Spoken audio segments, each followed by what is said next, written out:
Bonjour, notre nouvelle leçon d'orthographe s'intitule « Sans et sans, en et en ». Quelle est la différence entre sans et sans et entre en et en? C'est ce qu'on va voir par la suite. Découvrons le support. Nous avons deux phrases. La première phrase est « Le touriste et son copain sont contents ». En écoutant cette phrase, on peut remarquer qu'il y a deux mots qui se prononcent de la même façon, mais qui ne s'écrivent pas de la même façon, qui sont sans et sans.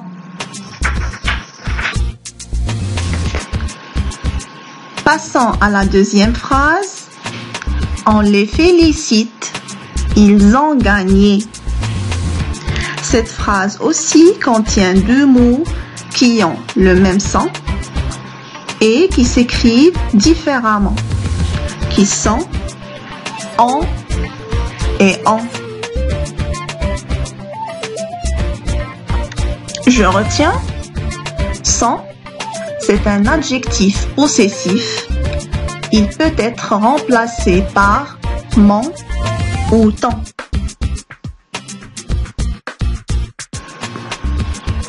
Par exemple, son cartable est rouge.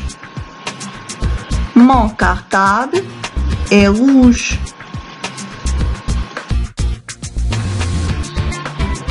Sans avec T, c'est le verbe être au présent de l'indicatif conjugué à la troisième personne du pluriel.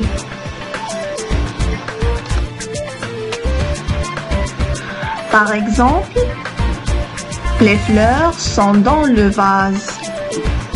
On peut remplacer sans seulement en changeant le temps de conjugaison du verbe être. Si on met la phrase au futur, par exemple, elle deviendra « Les fleurs seront dans le vase ».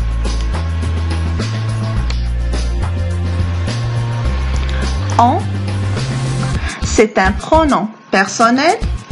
Il peut être remplacé par « il » ou « elle ». Par exemple, on va à l'école. On peut dire aussi « il va à l'école ».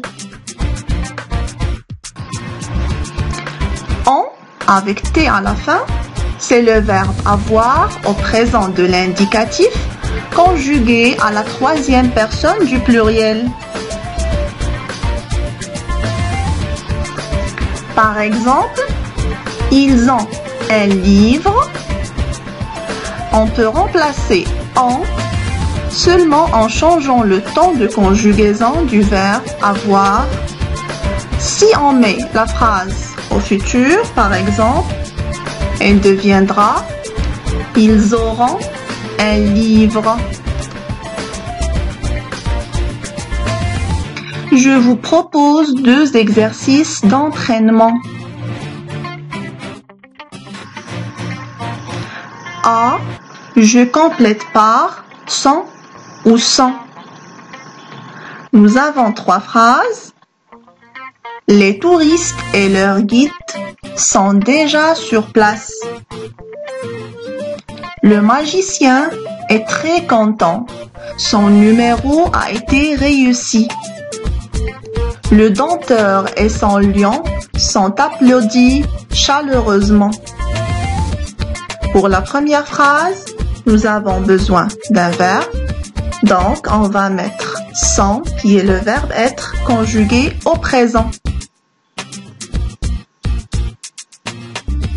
Dans la deuxième phrase, on va mettre l'adjectif possessif sans. Et pour la troisième phrase, le dompteur est sans lion, sont applaudis chaleureusement. B. Je complète par en ou en. On joue au ballon. Ils ont des cerfs-volants.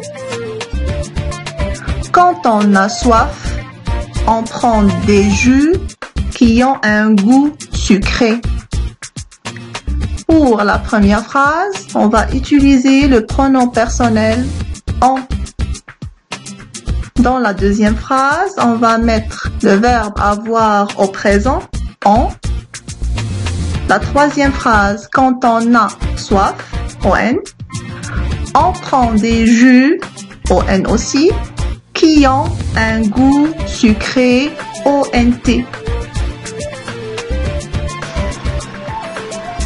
Enfin, je vous donne un exercice d'évaluation. Je complète par sans ou sans, en ou en. A terminé le voyage, Octave et ami Olivier satisfait. Ils fait leur valise. Quelques-uns des touristes déjà dans le bus, ils pris leur place. D'autres, retard, les attend. J'attends vos réactions. Merci et à bientôt.